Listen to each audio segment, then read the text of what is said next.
All right, so starting episode 4? Four.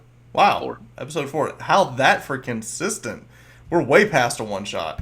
All right, so as we begin episode 4, we're going to dive in. Quick recap. You guys just left the city of Baldur's Gate in a commandeered boat that was given to you by the the scoundrel. Someone who didn't own it. Huh? What is By that, someone guys? who did not own it. That is true. Y'all made a deal Yep. with the Thieves Guild for 20% of whatever you find on your journey. He would provide you with a boat and with provision. And he sent you on your merry way. You get to the docks. You're being chased by these paladins of Helm after you try to break up a fight. And as you get to the docks, you realize that there's these sailors there that have no idea who you are or who. What is the rogue's name again that y'all dealt with? What was his name? Neville. Neville Tallfellow. Oh. Yeah, Neville Tall. So y'all made a deal with Neville Tallfellow, and after Made a deal. made a deal, right? Y'all got there, and the sailors were like, "I don't even know who you are. What's going on?" It was really quick. Y'all just knock them off the boat, and I remember Finn dives in the water and pulls the boat out into the harbor to get away from the paladins that were chasing you, and y'all made your escape after destroying or setting ablaze or whatever it was y'all did to the Temple of Umberlee, upsetting the Flaming Fist, getting in a fight with the Paladins of Helm, and then making a deal with the Thieves Guild of Baldur's Gate. So, a pretty eventful couple of days in Baldur's Gate to make sure that y'all hit all of the available factions, and now you're on your way. And I remember, Finn, your character was none too happy about the deal that y'all made. Right. He's gonna get his. He's going to get his. Yeah, Neville Tallfellow was the... He was all good to go too, right? Like he was excited to do this until they forced him to do this, and now he's like, Yeah, no, he was all on board until I think it was whenever Zala, the UNT, did the contract. I think was what set Finn off. It was the geese that was put on you to bring back 20% in 3 months' time, right? Mm-hmm. So, all right, so that is where we're going to pick up. Y'all are setting sail, and we're actually going to have a little bit of a hot start. So here is where we are starting tonight. So you guys have been on the water for a couple of days. Back up also, whenever you got onto the boat, remember you found a small cage, and inside that cage was a kobold, a little green kobold named Nebu. Nebu! And Nebu was quite happy to be freed, saw the Dragonborn friend, and immediately was like, "Master, what can I do to serve you?" Kobolds love dragons and Dragonborn. So y'all have your first crewmate. Y'all have Nebu, the kobold. And I love it when other people do my work for me. So Right. Yeah, let me make sure I got... Yeah, Nebu, the kobold. Perfect. So you have Nebu, the kobold. He is on board. Now, you've been sailing for the last couple of days. Y'all have seemed to have picked up a tail. Off in the distance, y'all have seen a ship that started to follow you. It is a large galleon. Y'all are in a small skiff, and they've been chasing you for the better part of the day as it goes into night. The fact that they are chasing you no matter what maneuver that you make tells you it's some type of pirate. The issue is y'all are a very small, basically a fishing boat, and that is not something a normal pirate would be interested in, but they have been following you for hours. Now, McGrundon, you are the captain of the vessel. You've spent years and years at sea, and there are a couple of things that you know about this current situation. Your boat is small, but it is very maneuverable. Their boat is larger, has more sail, and is faster. If he gets out into open water, he will run you down. So what you've been having to do is kind of dart in and around the coast. And if you head out to sea and he makes that, he's slower in the turn, but once he gets out into open water and gets, the wind behind him, he will run you down. So that is the struggle that you have right now, is that what you have for you is maneuverability. He has overall speed, but he's kind of bulky. Also, from looking at the ship, you can tell that it has a very large crew. So it is not something that you really want to mess with. Probably anywhere from maybe 50 to 80 people probably on this boat. It's a large galleon. It's a 3-sail galleon. So with that, y'all are on the run. It has gone into night. At this point, you can still see the boat in the distance because of the big hooded lanterns that are illuminating the boat in the distance. So y'all are setting sail. Now, y'all have lights on the boat as well because it's dark and it's hard to sail at night without any type of a light source. I mean, Finn, you have dark vision. That only gets you 60 feet. I believe Nebu does as well. So we're close enough to the coast where we still need to see about rocks and jetties. You can still see the rocks. You can still see the coastline. And the moment that you turn out to sea, it will chase you and run you down. What you've got going for you right now is you're kind of skidding in and out. And McGrundon right now, your whole thing is keeping you kind of like in between like sandbars and reefs. And you're trying to stay in shallower water because he can't chase you into that. But it's not like y'all are on the same like highway. He's definitely matching whatever maneuver you're trying to do. Yeah, but how long can I even keep this up? Because it's not like I can go rest for 8 hours, without. If we're having to maneuver through, right? So it's a bit of a task. It is now. As it is getting into darkness, so. Is there something you want to do? So what does the captain want to do with the cover of night as you're going down the coastline? As we kind of go back, I will kind of show you where you guys are. You're about here. You've made it south of Candle Keep, so Baldur's Gate is up here. You've made yourself come all the way down, and you're about to the edge of the Cloud Peaks. So you've got a very rocky coast before you could jet off to the Nalanther. But remember, you're trying to come down to south to redock at Moran.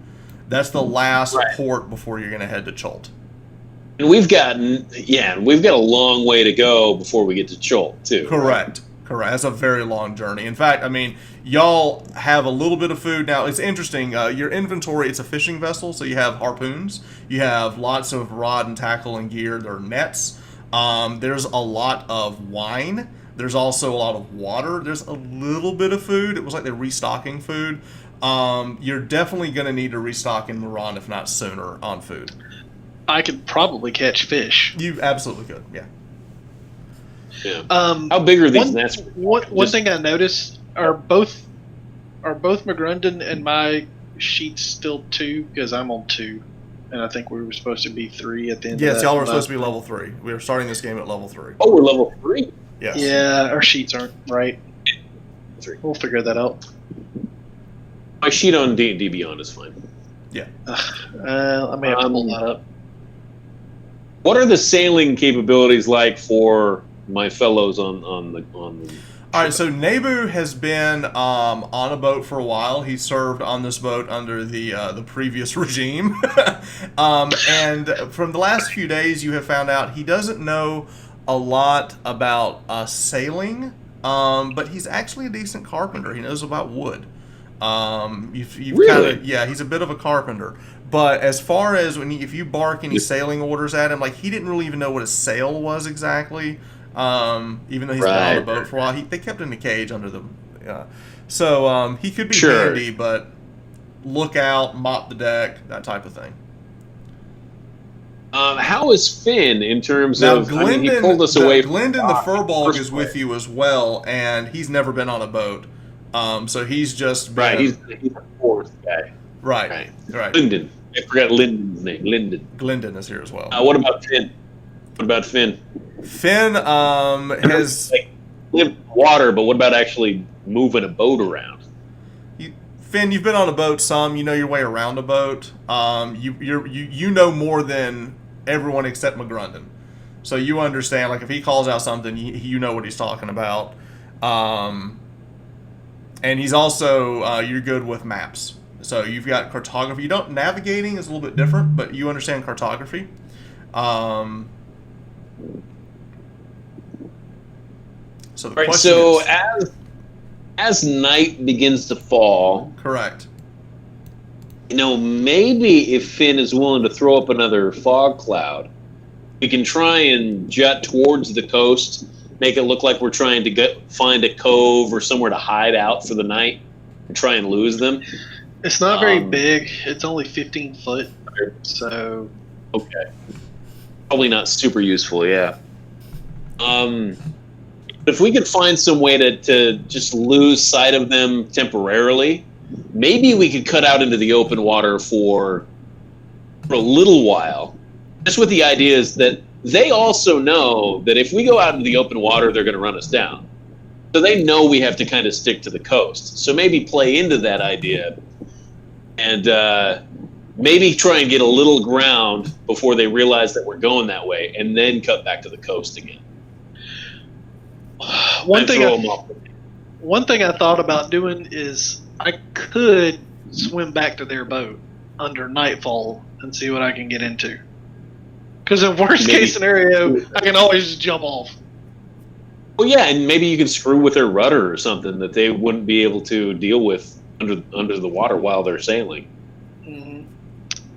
All right, now, point of order, just so you know, at this point, just so you understand your characters, y'all are level 3, so just a reminder, McGrundon, you have full control of your Echo now. Yes. And then, Finn, you are a 3rd level Shadow Monk now, which means you picked up the Minor Illusion cantrip. You can cast Darkness, is it Pass Without Trace, Silence? So there are, and you can cast Fog Cloud can you cast Gust of Wind yet as a Triton? I think that's 5th level. I'm having trouble since I'm doing multiple things at once, having to open up a different character sheet, so I can't really look at a lot of this. Gotcha. So I'll have to... Sure. Now, yeah, maybe you. I mean, if you're up for it, I don't want to just throw you into a situation, but if you could just go cause some chaos. Here's what I think I could do. If we have some extra rope, I could go loop the rope around the rudder and then tie it off to something else to where it's just permanently turned inshore, so that they try to beach themselves. That could be it. Like, I'll take a different course, and when they go to follow, you can loop the rope around. Mm-hmm. And then when I straighten out, they can't straighten out because they keep going to the side. That's a good idea. We should have rope on here, right? You do have rope on this boat? You've got ropes and nets from the fishing. All right, but do they have use rope? Wes, beginning at 3rd level, you can cast Gust of Wind with your Triton ability. So you can cast Fog Cloud and now Gust of Wind. Which is like a direct... Yeah, it's a spell effect. You have to look it up. Yeah, I've looked it up before. We could get a sudden burst of speed with this ship. Okay. Because it's like a pathway of wind. Okay. Or how long can you keep that up? Like 10 minutes? An hour? 1 minute? Let's see. So, I definitely think I do think under cover of night, I want to basically dive out of the boat, swim back to them, and see what I can kind of get into. Okay. I want to bring rope with me, and if we have any kind of, he's a carpenter. Yeah. Does he have something that I could drive, a hammer and nail that I could drive into the hull in order to tie the rope off with the rudder so that it can't turn?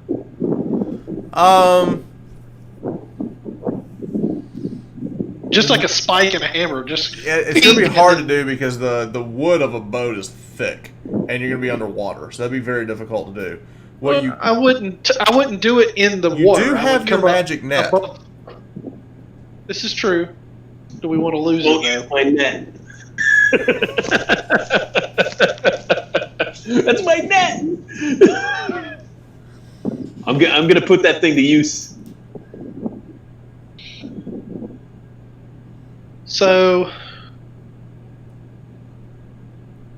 I think. Oh, Wait a minute.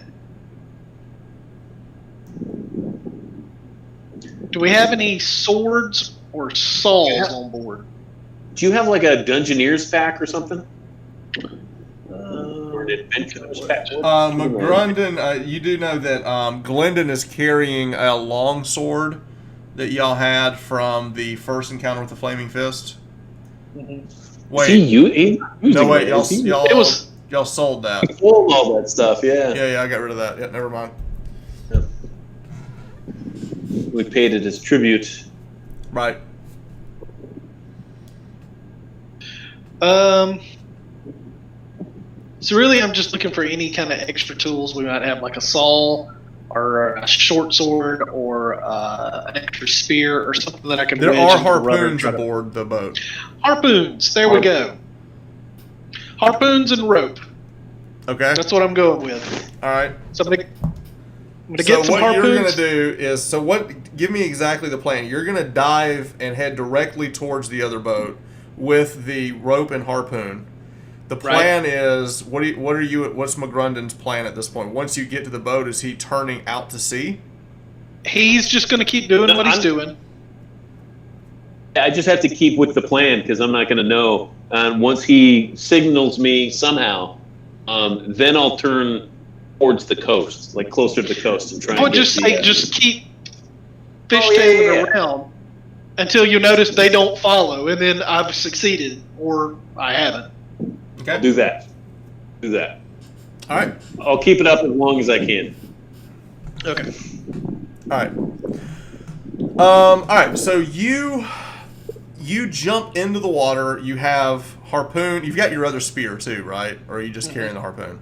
Yeah, I keep one spear in my hand and one's like strapped to me around All me. right.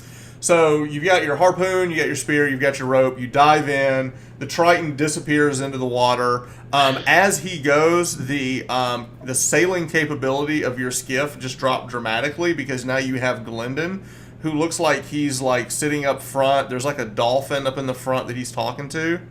And then you've got Nebu sitting next to you like, hey, what do you want me to do next? The only person that knew exactly anything to do is off the boat. Nebu needs to just stay out of my way. As long as he's out of my way, so long as Lyndon's out of my way, I can handle it. I think I can handle it. Sure. Yes.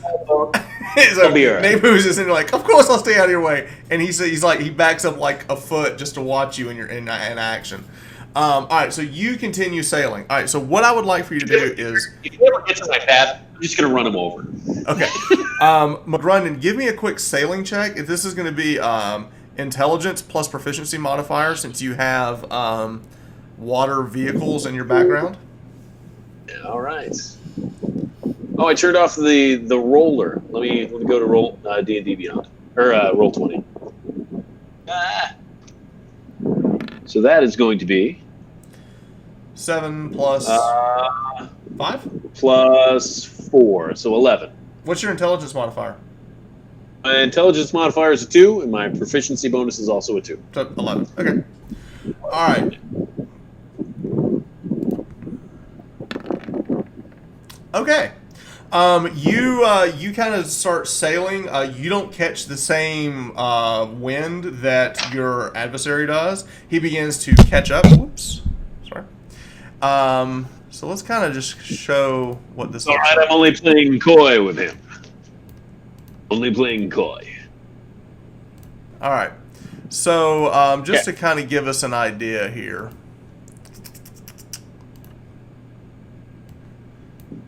We got the skiff. We got... the skiff. All right. So here's where y'all were. Now the boats that we're showing here are not the direction you're sailing. This is just to show you distance. So we'll put you here. The boat has gotten closer, and at this point we have Wes's character Finn is kind of in between. He's swimming. Now, as these boats are getting closer together, Finn, your swim is going to be a lot easier because it's basically caught up. The issue is it's moving extremely fast.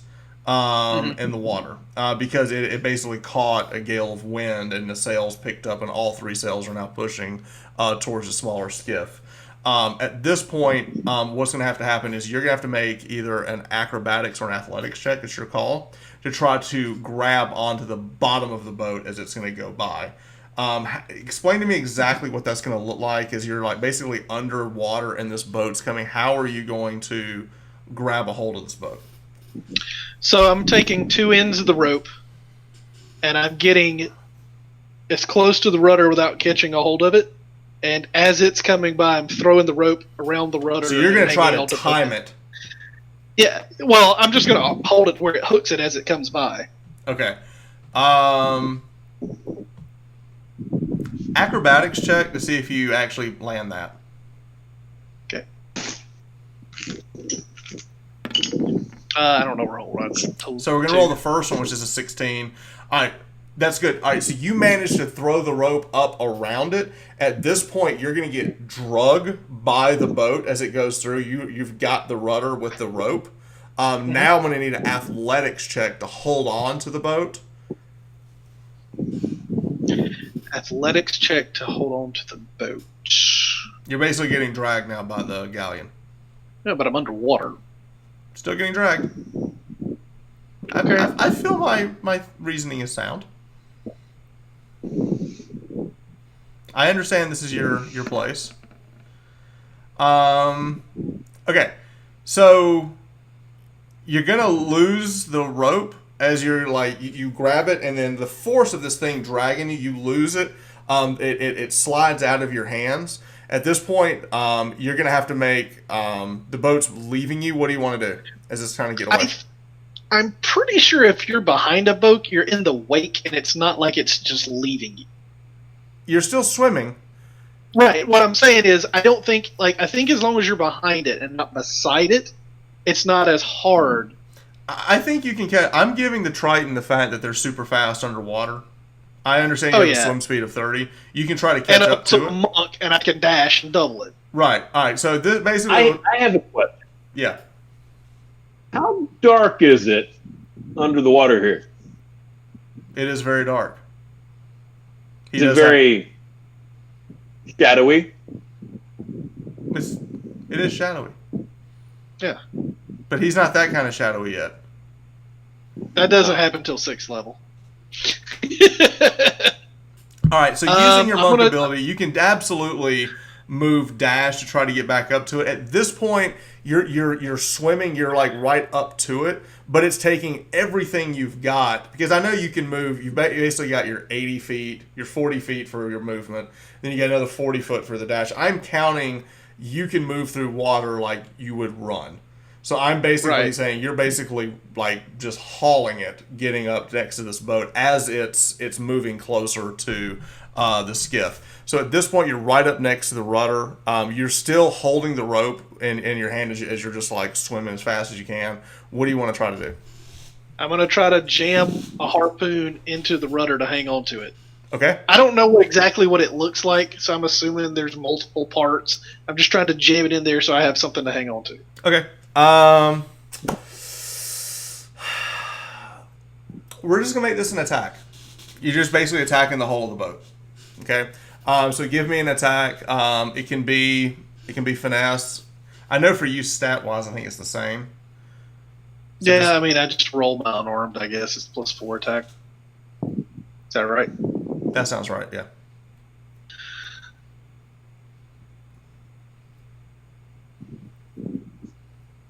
I don't. It's just rolling damage on it. 14. That works. All right. So basically, what you do is you do jam the harpoon into the rudder. As soon as you do that, it jams in place and it locks. So the metal harpoon is in and it locks the rudder in position. So at this point, you've jammed it in enough to where whatever position it's going in is the way it's going to go until someone gets down here and moves this thing. Is that what you're? So So which is it? Out to sea or is it into land right now? It is out to sea. No, it's running down the coast. Okay. So he's not going to know that I've got it. Because right now I jammed it where it's straight. Correct. So if I've jammed it where it's straight, I assume it's only holding it from going one direction. So as he goes, it's either gonna restrict it if it's going the wrong way, or it's gonna allow it to go even further if it's with it. You know what I'm saying?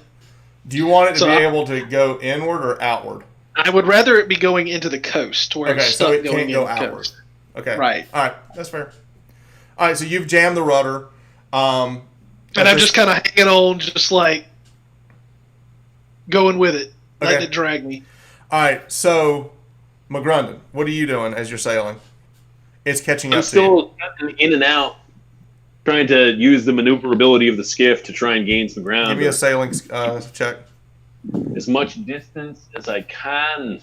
So this will be with a plus I'd 4. rather be sailing. 6. All right.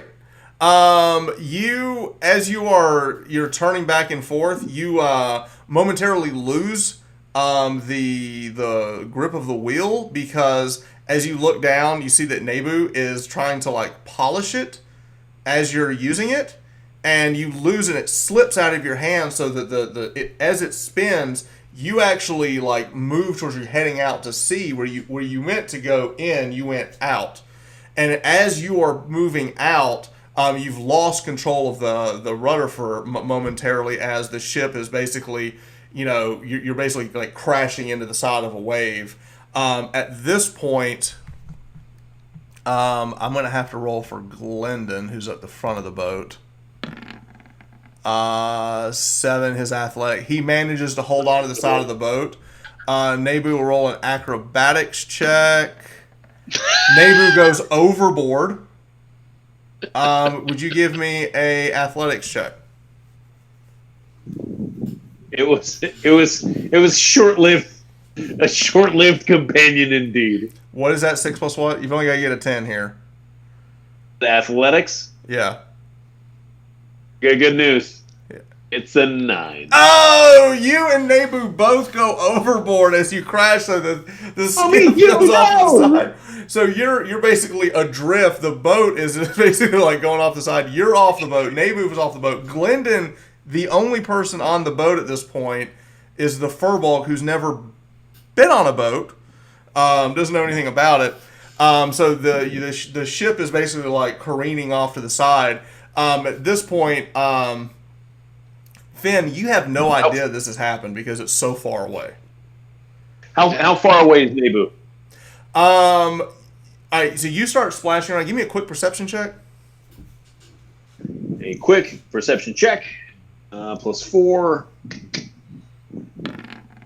You have no idea. Nebu is lost. Nebu I lash out blindly with my net, my +1 net. Just assuming he's got to be close by. Go for it. Roll with disadvantage. I forgot to roll 2 of them. Sorry. 12 and a 9. I got a 12 with the net. You throw the net out, and you hear it splash in the water. Like you just not hear it. You more like you're being tossed in the wave, and then because it's choppy water at night, you're tossing the net out, and it just lands in the water. Nothing hits it. I just pull it with me, and I swim for the boat. All right, as you're swimming towards the boat, you look up. You see Glendon running over and attempting to turn the boat inward toward you. No, leave it straight. He does just that. He turns the boat towards you. He's quite proud of himself that he's like, I know what I'm doing. I've watched you do this for a day. So the Furbolg is now at the helm. He turns the boat towards you. As you get closer to the boat, as it's barreling towards you at this point, just the chop of the water and everything, you look up and you see Nebu like scurrying up to the side of the boat. So Nebu is back on board. That was the 17 that I rolled. Now your attempt to get back on athletics check. As the boat's coming by, I'm gonna reach out internally and manifest my echo on the deck of the ship. Okay.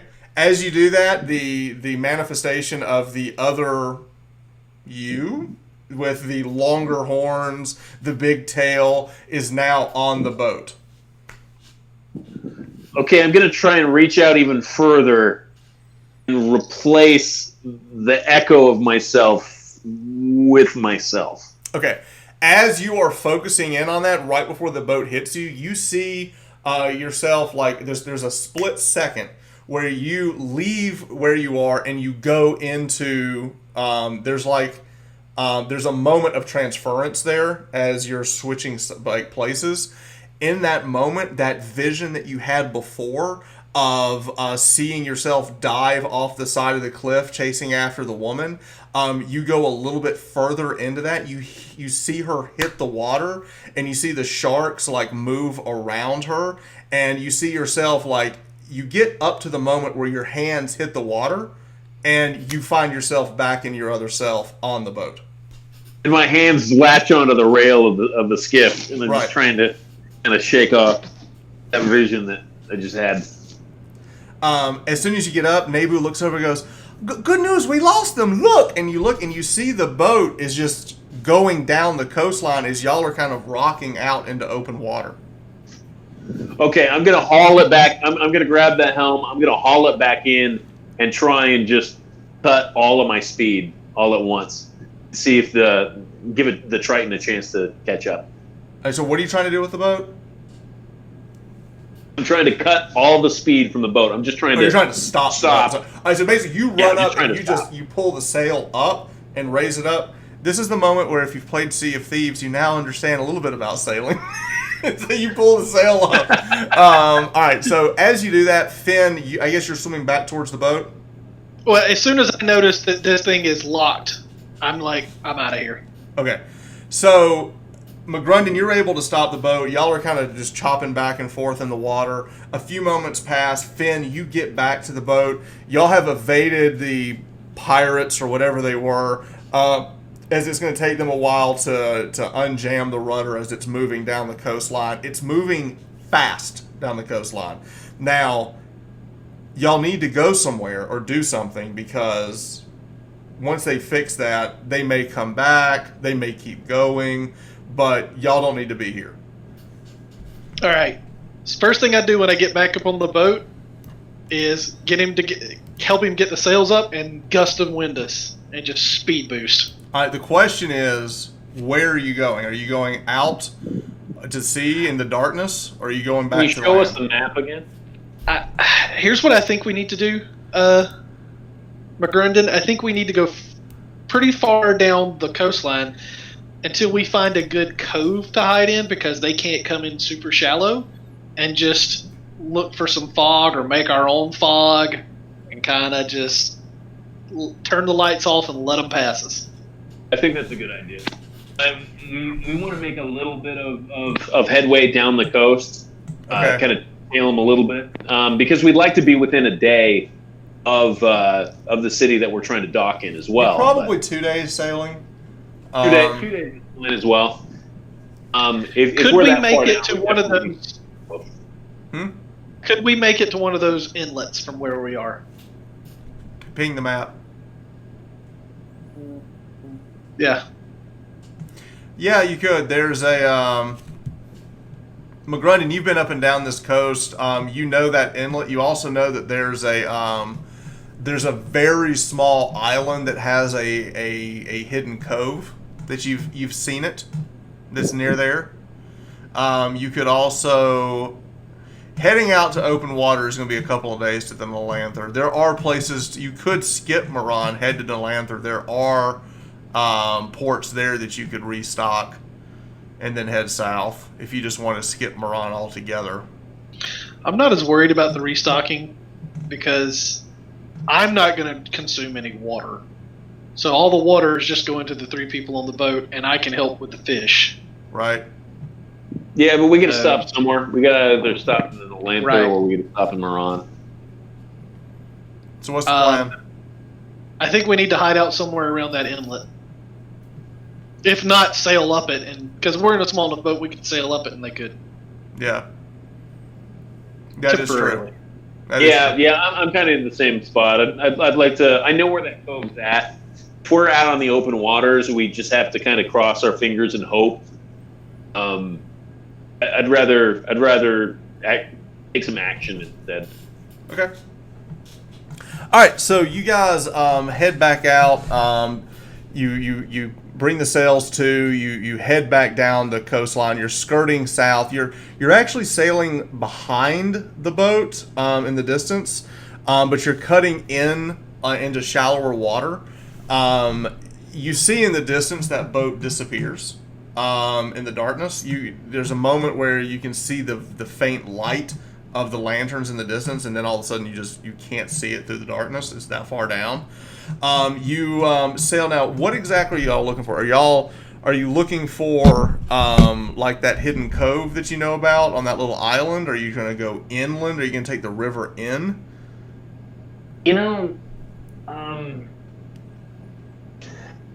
Is it likely that they had a looking glass where they could spot us the whole time? Because we could see them off in the distance, right? Yeah. Does it stand to reason that they could probably see us as well, Yes. following behind? Yeah. All right.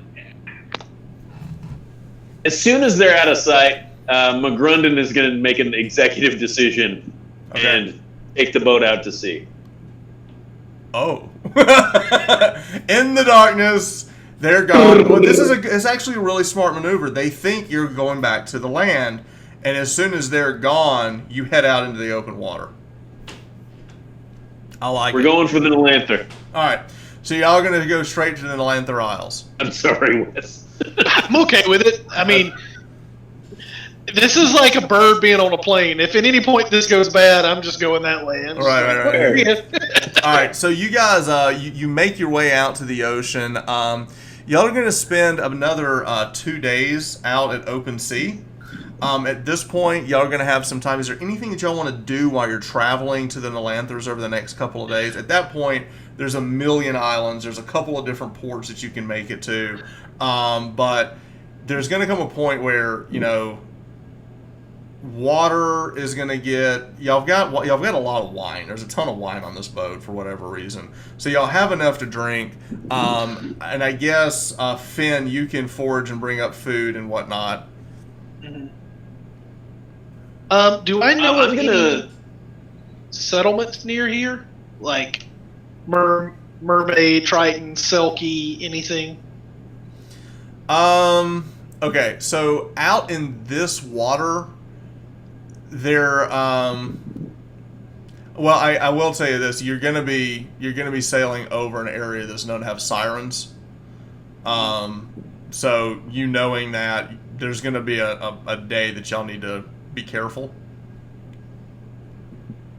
Okay. Because I have an idea that I would like to try to get us some more crew. Okay. And I think we would do very well with trying to get a Selkie to join us. Okay. They like treasure. They're shapeshifters. So they might be able to... They're not unkind to my type. They're friendly. So you do know that there's a couple of areas once you get into the Nalanthers that there's an area there that you know that you can find a settlement. Mm-hmm. They don't really fit in a settlement. You know, an area that they congregate, I guess is the better way to say. So once you get closer to the Nalanther, you may be able to figure that out. So the first day y'all are going, there's no, the big day that you're going through is you're trying to get past this area that you know has a history of having of sirens. As you begin to sail out that whole day, there's a lot of interaction happens on the boat. Is there any conversation that y'all want to have roleplay wise with Nebu, or is there anything y'all want to talk to each other about as far as anything? Because we've got about a 2-day period here to do whatever. I'm going to ask McGrunden about what I've been seeing him do. Yeah, I'm definitely show him a little more about sailing. anyone who really shows interest in that kind of thing, McGrundon's more than happy to share what knowledge he has. I mean, I go, not the sailing, the fact that there's two of you now. oh, well, McGrundon's very disappointed, first of all. Mike. Well, you know, it's I don't know, it's strange. Feels like there's another part of me that something happened with that necklace. I'd say I can explain it myself, but when I first took it off, I could feel almost a part of me being ripped away. But I don't know. I don't know how to describe it. I want to pause for a second. Lazo, your mic is cutting in and out. Are you feeling that too, Wes? Yeah. Sorry about that. Hi. There you go. Hi, there you he's go. back. Is that better? Yeah. Okay. It's a matter of the microphone part shifted. Gotcha. Yeah, McGrundon just kind of describes the sensations that he felt when he took the necklace off for the first time and feeling a piece of him being ripped away from himself.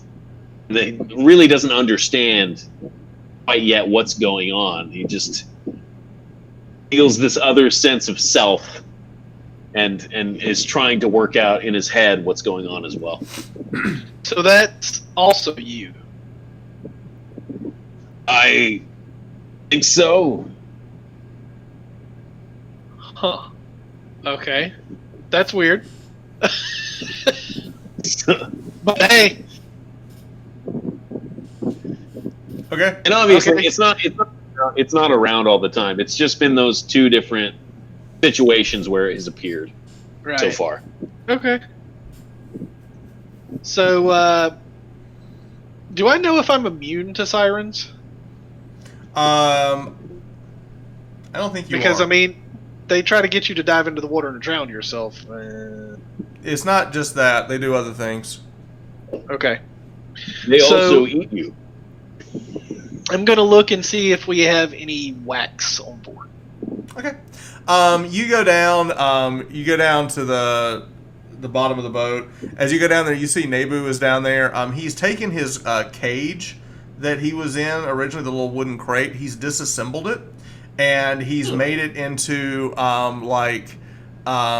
he's basically taken the top off and then attached part of it to the top, where he's kind of made himself like a little bunk bed from the bottom of the deck. Nice. And that's and he's kind of made him a little roost in that, and so you go down and you see him working pretty hard on that. You also see that he's hanging upside down. He's using his tail to hold on to the top of the rafting of the boat.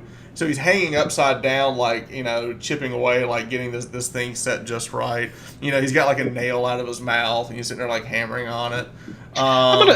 I'm gonna talk to him for a minute. I'm gonna say, Nebu, you're quite the industrious little fellow, aren't you?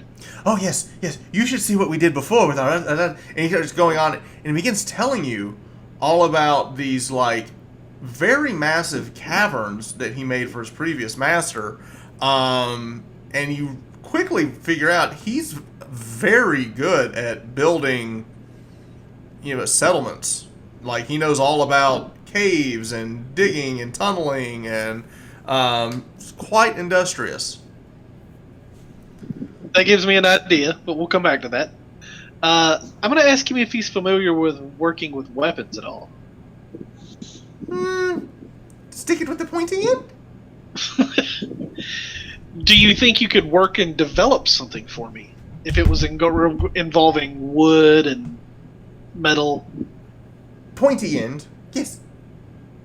Stick. Yes. We'll get back with that. Do you require any tools? Should we be on the lookout for anything to help you build things? Tools good. Just using what found around here, and you look, and he's basically taken fishing gear and he's using it for carpentry. So, but this is typical for kobolds. They use trash to make things. So, who knows what he may be able to do with actual legitimate tools? I'm going to ask him Probably if not. he has any wax. Candle wax. Candle wax. Oh yes. There's candle wax in the back. Yes, there's candle. So I'm going to collect some candle wax and I'm going to heat it up.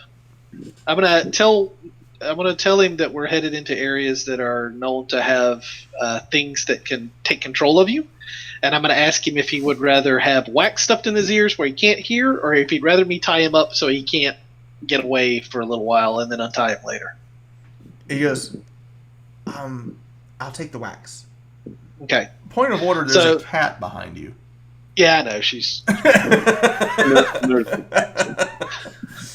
So I'm going to heat up the wax and tell him to put it in there until he can't hear me talking. And I'm just going to keep talking to him. Yeah, he does. So he's got these, like wax, like rags sticking out of his ears.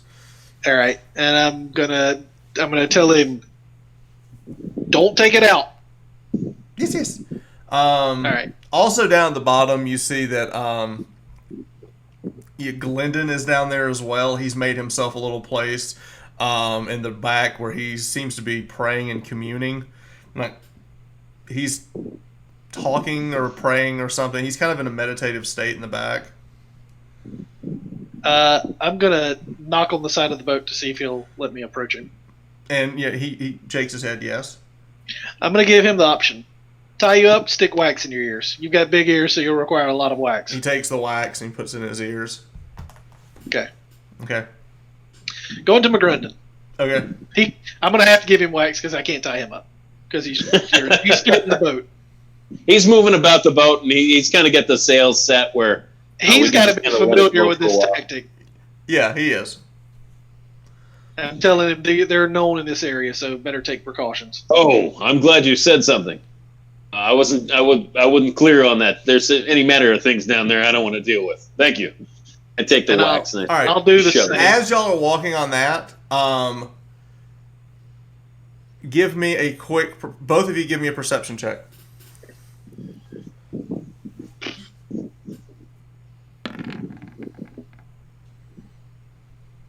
$17. Ooh. I don't know why mine's rolling 2. 19. I've got it automatically set on yours. It's fine. All right, y'all are both, as y'all are looking at it, y'all both look behind you, and you see what looks to be a rogue wave heading towards you. It's massive, and it just seems to be coming out of nowhere. Quickly, what do you want to do? Has this been overnight? On the boat. Huh? It is the next day. I'm going to try to gust of wind us out of the way of the wave, just like push us as fast as we can out of the way. Okay. Now it's coming up behind you, so you would be like kind of like catch it. So what are you trying to do? Yeah, so I'm going to turn the boat so it catches it like a surfboard. And goes. So we're going to try and speed up as the waves come behind. I got you. Okay. All right. So you use gust of wind. So you managed to push your wind out of nowhere. This wind comes out of you and then manages to push the sail off to the side. Give me a quick sailing check. A quick sailing check. Oh, good. 6. All right, so you're not used to this artificial wind, this magical wind. So you overcompensate and you actually turn where you're actually going to be like horizontal to the wave itself. All right. So the wave broadsides the boat. The boat turns onto the side, and both of y'all hit the water hard. The impact of the water itself hits extremely hard. And then we're going to cut there.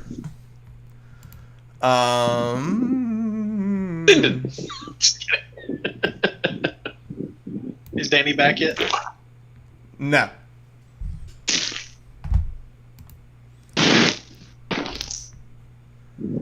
All right. So, y'all both come to. The boat has now come ashore here. All right, so we move now. Y'all both come to on the shore of some landmass. Kind of groggy. It's early morning. You're not quite sure how long you were out. You look. The boat has basically been kicked up. You see. You look around. You see barrels. You see broken. You see broken wood all about. Strewn across the beach itself. make sure. Okay, yeah. And at this point, y'all are both kind of groggily, kind of looking around to see what's going on. The boat, as you look up, you see it seems to be in one piece. It's just like basically, it's basically like lodged into the side of this, like this. You're basically landing in this giant sandbar. So you're on land, but you're still in a lot of water. You're basically like you're in this marshy sandbar area. So it's still like maybe 2 feet of water. You're just kind of like propped up into it. So McGrundon, you come together. Actually, no, Finn, you come together first because you're actually face down in the water, but you're breathing in through your gills as you kind of come to. You stand up and look around and see that you're in a foreign environment from where you were. Okay, I'm gonna ready my spear and kind of push McGrundon with my foot and try to wake him up or kick him over so he's not face down in the water. Okay, so you kick McGrundon. McGrundon, you roll over. There's something about like even though you're groggy, the smell of salt water and sea, just being all over you, just like it wakes you and you love it. Like that's just part of your ancestry. So even though you're looking around and you also realize that you've been underwater for a good while, and you were also breathing underwater as well. I forgot about that whole mess. Yeah, so I kind of rubbed where the crescent is hanging from the necklace. Right, both of you may have survived because of that. Because it pays to be able to breathe water, doesn't it? If I drowned, I'd be very upset with you. It's not possible. This is bullshit. All right, y'all look around and you see the boat itself as it's kind of on its side, go, and it kind of like moves over, and you look and you see Glendon actually lifting part of the boat out of the water and like pulling it. This massive furbolg is now like kind of dragging the boat up into the sandbar. And he looks over and goes, "Hey guys, you want to help?" I mean, he's massive. Glendon is massively strong. He's dragging it. I don't know what I can do, but he's dragging it inland, not back out to the water. Yeah. Why are you dragging it inland? There's a hole in the boat. Okay. All right, get it in there. Get it in there. All right, so he pulls it up, and you look over, and Glenda looks around and goes, "Where's the little one?" He'd be the is he not below deck? I'm gonna crawl into the boat and see if he's below deck. All right, you look around. You don't see him at first, and then you hear this little voice go, Is that you? Is it safe?" You just hear a voice. Yeah, I'm gonna go find him. He is completely completely crawled up like a cat, like balled up in his little nook that he made, and he's like basically wedged himself in there. He goes, Is it safe?" I'm gonna reach for him. All right, so you reach up. Now, as you're walking in the boat, you're sloshing about. Like, there's actually water has come into the bottom of the boat. You look, you see a fairly large hole. There's an entire plank has been ripped out of the side of the boat. Not enough to had it. Basically, the tide of the wave itself probably pushed it into this island itself. But it's here, and it does look like a minor thing, given the circumstance. Okay. I'm gonna take the wax out of his ears. There, he already did that. Okay. I'm gonna say, looks like we're shipwrecked, buddy. We're probably gonna need your help to fix this. Oh, okay. Just need wood. Need good wood. We're gonna look for that. All right, come on, topside. Okay. He comes topside, and he looks around. He's like, right, no, and he immediately goes back down. Not big on the sunlight.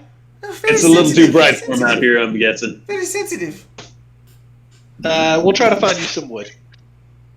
Okay. And he kind of scurries back down. You hear him muss around, and you see a bucket and he starts like bailing water out of the top. So he is working on the water issue. Glendon is pulling the boat up, and he looks over and goes, "Well, I can go find some wood." And he's got a battle axe. No. You secure the boat. Stay here with Nebu. Finn and I will go grab some wood. Okay. All right. So you set up shelter for us. We'll probably have to camp here for the night. But we'll go find some wood. Okay. All right, so you guys begin. So the two of you are going to go out. So Glendon and Nebu stay with the boat. The two of you go inland. You see brush, and you see these big palm trees and stuff. So you start heading inland towards that. You're also near this big boulder that is this big rounded boulder. As you get close to it, Finn, you walk by and you look at that boulder, and it looks like it's carved. I'm gonna stop and grab his shoulder and be like, "Hold on a second." And I'm gonna walk over this way towards the rock. It's definitely carved. It looks like it was placed here, and it's massive. It's a massive. I mean, it's bigger than the boat, and it looks like it was somehow placed here as a marker. Okay, can I make out any of the carvings? There's no carvings. It's just you can tell like the boulder itself has been cut and shaped to be in the shape that it's in. All right. Investigate? Sure. You may be better at this than I am. Tell you what, how about we'll do this? Since y'all want to investigate, we're gonna back on this. The way that y'all need to do this, I'm gonna help y'all mechanically, is that McGrundon needs to make the investigation check. I believe he's the more intelligent. And then he gets advantage if Finn helps him. That's what you want to do. You want whoever has the better stat to make the roll, but he gets the advantage the other way. 13. 13, yeah. So it's not 11 and 7. I got you. So 13 is the number. All right.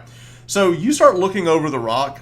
You do see the small movement of like a chisel has been put into this to create this rounded edge. It also has like these markings that kind of go all the way around the side of it. So there's like a circular ring that goes to the top, and then there's another circular ring probably about 4 inches above it. So you've got two circular rings that go all the way around the top of it. You would walk by that and totally miss it, because as you're walking and looking at it, it's so faint, like it's been here a long time. Like this has not been done probably in the last 100+ years. It's very old. It's very faint, and you can tell the weather has worn it. But you can, as you're looking at it, you can tell, you can run your fingers in the groove, and you find these two rings around the top of it.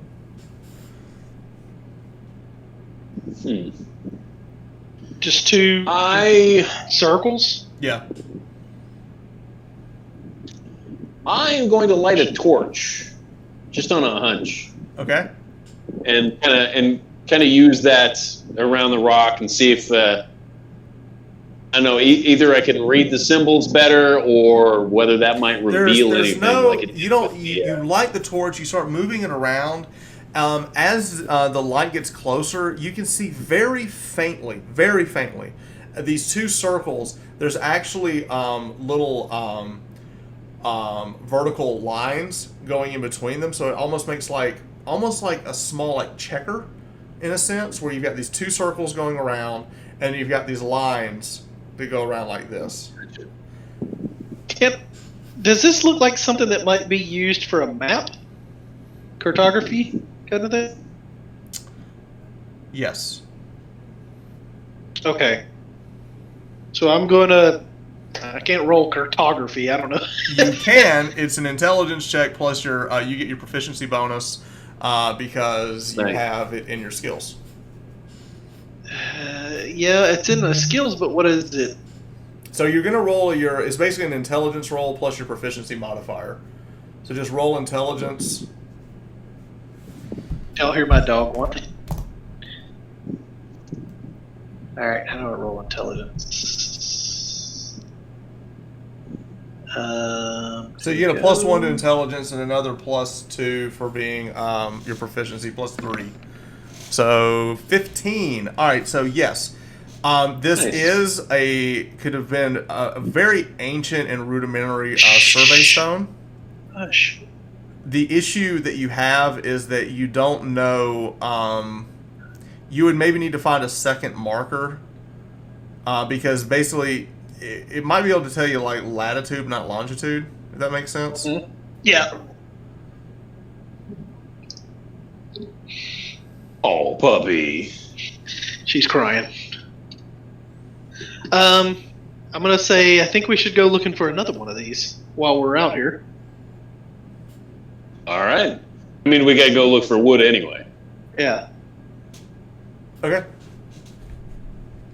All right, so you guys begin moving out onto the island. I guess are y'all moving up that way? That's what I figured. Okay, so as you move north into the island itself, you look around, and one of the things that you look and you see a lot of as you're moving around is there's a lot of debris on the island. Y'all aren't the first people that's been here.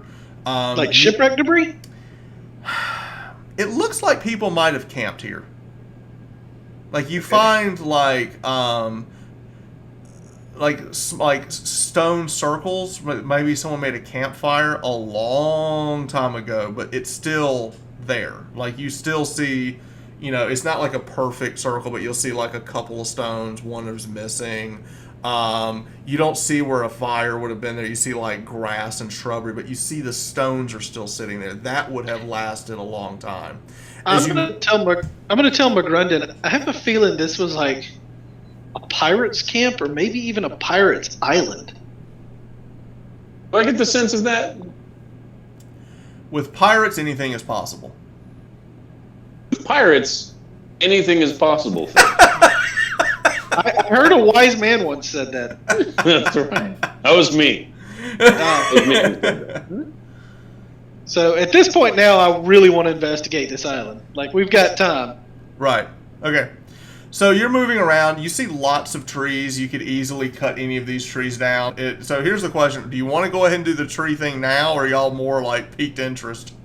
I think what we want to do is go back and get Glendon and say, hey, Glendon, we found a tree for your axe. Can you come take care of this? All right. So fast forward. Y'all go find Glendon. Glendon comes up here, starts hacking away, and cuts down a tree. He's working on bringing a tree down. Y'all are on the hunt for something else. NPCs get the grunt work. Yeah, NPCs get the That's grunt right. work. All right, so McGrundon and Nebu, they begin chopping trees, and they begin the carpentry of the repairing the boat and bailing the water out of the hull. So while they're working on that, you two are investigating. So where do y'all want to go? I figured we'd go up along the coast first. Yeah, follow the outline of the island and just follow it all the way around. Okay. All right, so you follow it all the way around. You keep coming across. You do find broken wood planks that look very old. You find carved stone. But the carved stone that you find, actually, the carved stone is very old primordial runes that, Finn, you would actually know. Okay. You speak What do primordial? they say? Yes, I do. Oh, snap. You see something about the only word that you can make out is dweller.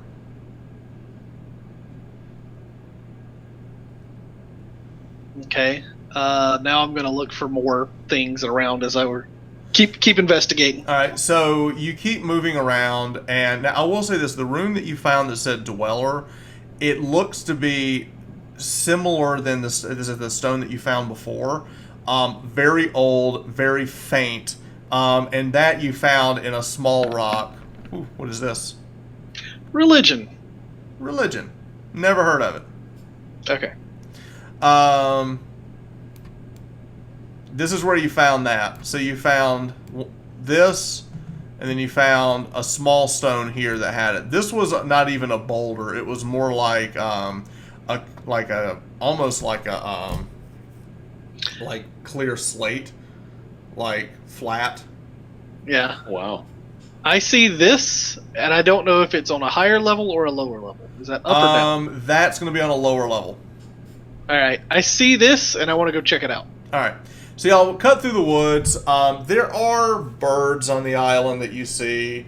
There are reptiles. Y'all have passed some snakes and lizards and things of that nature. There's not a lot of life on the island, but there is some. I do want to take this time to turn around and acknowledge Tim McGrundon and be like, something pushed us onto this island, so there's somebody else here. Oh, you think that? Interesting. That rogue was completely against nature. Be aware then. I'll keep my wits about me. Yeah. That's pretty good insight. All right. So you make it over. You find this other rock. As you get closer to it,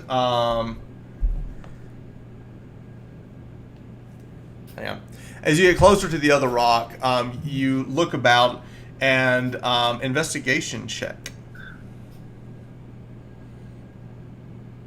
These are Oh, these are sorry, not that's my me. these are yeah, I was gonna say these are not my good ones. That's all right. Isn't this the one that McGrundon should roll? Yeah, sorry. Yeah, so we'll can that one. There we go. 12 plus 14. 2, 14. Okay. All right, so you are looking over the stone. Again, you do find these circles. This time you find it in rows of 3. One, And that's on two. that's on this one? Yeah, 3. The vertical lines are you find like 2, and it's not that maybe the other ones aren't there. They're just so faded and worn with time. You only can make out 2, and it's one's on one side, one's on the other, but they're not like directly. It's like off kilter. Sure. So how do y'all want to proceed? What about this fella out here? That is a very massive rock. That it's like a piece of big volcanic rock sticking out of the water. With the 2 of these, does anything? Give me a cartography check.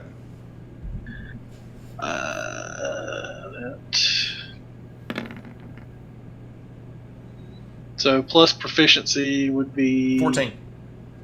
Yeah. Okay.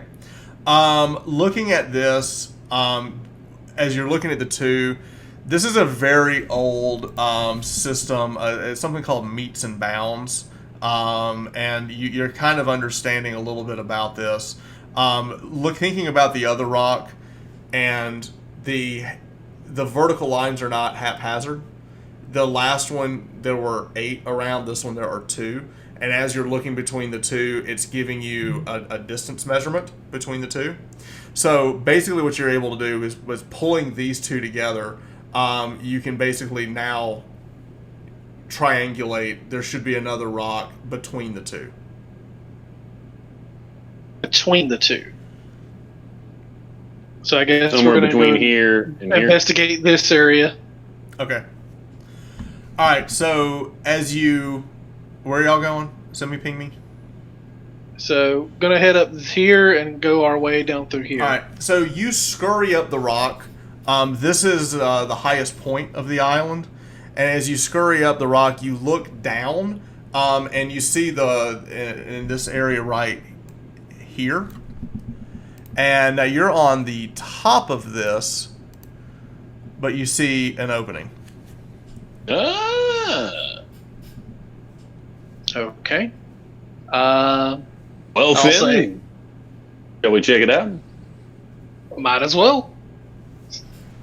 All right, I climbed down into the water then. I'm gonna look at him and go, it's not like we're gonna drown. And elbow him. We're all just gonna jump it down.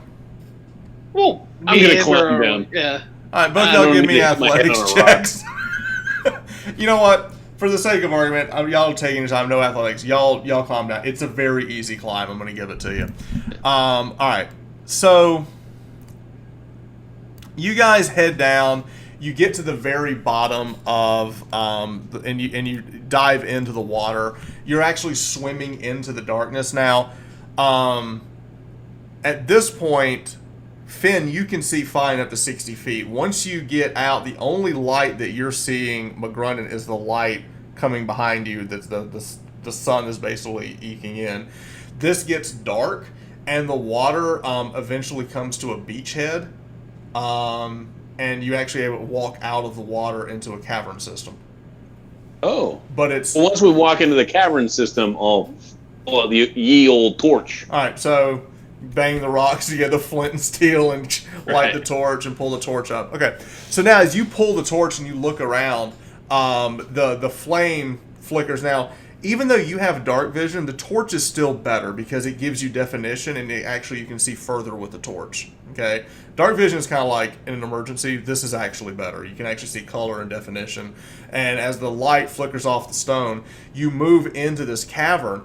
And as you move into this cavern, you look and you actually see wooden buildings, structures that are made inside the cavern. As soon as you walk in, you see like there's like almost like a wood like platform that you have that have like stairs that are like extremely old and rotted, and in some cases the wood almost looks petrified. How big is the inside of this cavern? It's very big. It's like the whole size of the island almost? You're probably looking at 20-foot ceilings. Okay. I'm going to proceed carefully because this looks as though it could be something might be important here and could be trapped. Okay. I am also going to proceed not quite so carefully. So who's first, Torchman or Dark Vision Boy? Probably Torchman.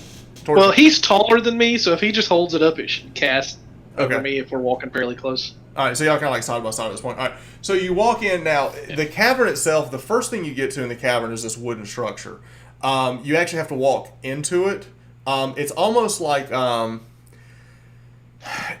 braces or something that was holding up the cavern itself. So it's think like a Mine shaft? like a mine shaft in a way. And this is like the beginning of it. Now, once you get past that wood, you look over, you see two small sheds that are still standing. You see the flame is like casting these shadows. You see two wooden buildings. One looks they don't have. It's just like a roof and two walls on either side. So there are no doors or windows or anything. It's just wall, and then a top.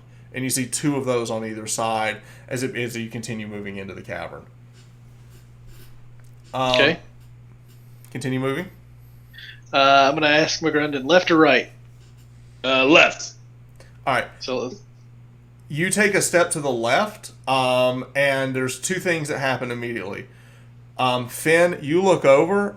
You see something shiny in the floor of the cave, and you look over. And as you do that, McGrundon, you step forward. You hear a crunch. You look down, and you see a femur that has been snapped by your boot. I found something. I'm going to bend over and investigate. All right.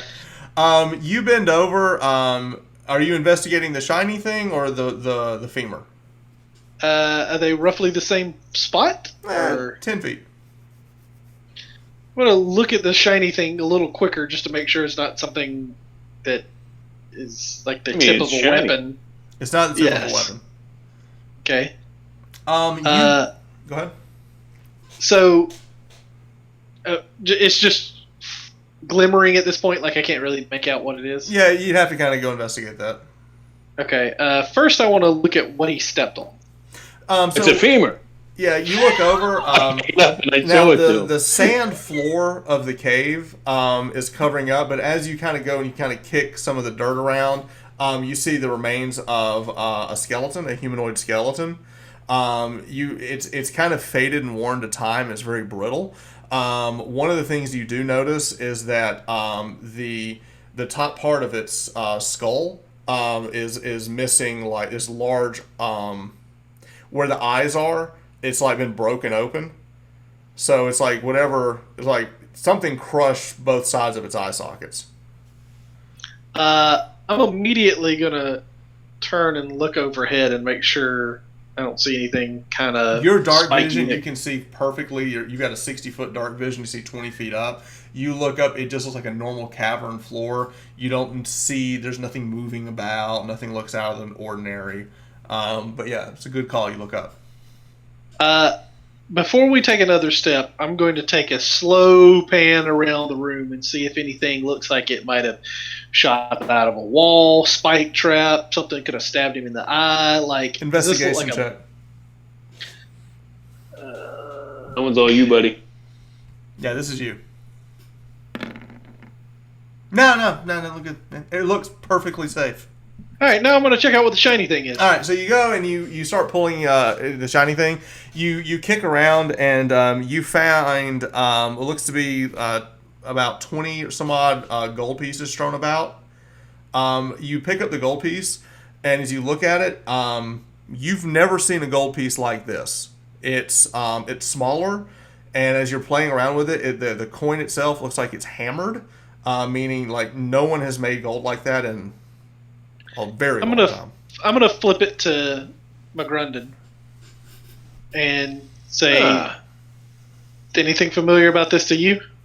Is there anything familiar about this to me? Do I know perhaps how long it's been since these kinds of coins were made? Sure, give me a history check. There goes, 21. During your travels, you have traveled with a lot of unsavory individuals. Some might call them privateers, unsavory. Some might call them pirates. And in your travels, you have learned a lot about coins.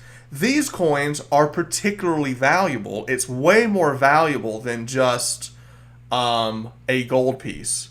To any port you could go to, you could spend it like that. But to some people, people interested in antiquities, people interested in history, they would want this. This might go into a museum as a relic, these 20 gold pieces, because they are from an age long forgotten, maybe a millennia old. Interesting. These are just typical gold pieces. They're maybe worth a little less because they weigh. I'll just keep them. I tell them the whole story. I tell them all about them. I'm gonna look at him and go, does that mean we owe that little shit 20% of this? It's 20 gold pieces. I like the way. Man. We found 20. Let's write it down on the ledger. I'm going to collect them and hand them to him. Okay. All right. I did. All right, so you collect them and hand them to him. Now what do you want to do? I'm going to keep... I am very wary as I proceed forward to look at the shed thing. Okay. You look over, you look in the shed, you see, looks to be animal bones are strewn about in here. Might have been some type of stable. They kept animals in here. Okay. Do the animals have damage to their skeletons? It's hard to tell. It's really old. I mean, you're finding like rib cages and stuff. Okay. Quicken. I don't know if it's what if I'm just looking for anything out of investigation, I guess. He can help me search. We're looking around for maybe more bones. See if we kind of the same kind of damaged skull that we found before. You continue into the cavern. You see several other skeletons moved about on the bottom of the floor. The few skeletons, not all of them are complete. Like you'll see, a piece of rib cage. You might see part of a hand sticking out. You don't see a lot of full skeletons. The few skulls you find, they all uniformly have a giant circular bash marks on either side of the eyes. We find any other stone slates like we found? As you move into the cavern, to your right, as you move in, you see 6 or 8. Looks like they were old tents. You still see the wood planks that were holding them up. You see the rotted and torn, part of the tent is still intact, but it's ripped and torn. You see several of those. There was like an encampment to the right. You see a circular stone where they actually had a fire pit at one point. And then over to the left, You look like you see looks like wheelbarrows, and you also see like mining carts, and it looks like some type of excavation that was happening to the left. Okay. Before we leave one of the skulls that are bashed open, I want to look at the inside of the skull and see if there's markings on the back side on the inside, like it went all the way in and hit the back, or if it was just like a... I'm trying to basically figure out if something just crushed it or if something pierced it and hit the back. You do see scratch marks on the back of the skull. Okay. Interesting.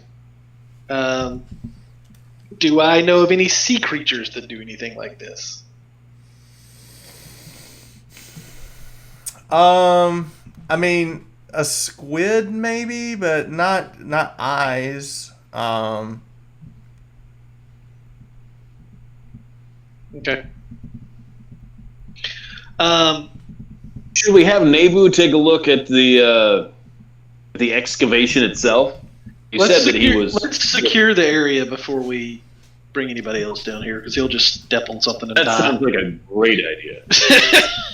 McGrundon starts securing the area. Gotcha. Okay. Pulling out his maul and preparing. Okay. All right, so you're walking around with maul and torch. Yeah, Yes. and I'm using the spear to kind of check things before I step on anything. I'm kind of poking around. Yeah, you're poking around. I guess I should pull out one of my daggers instead of the maul, huh? It's because I got the torch. Your call. I'll have a I dagger. mean, you could just out have the instead. maul over shoulder with a torch.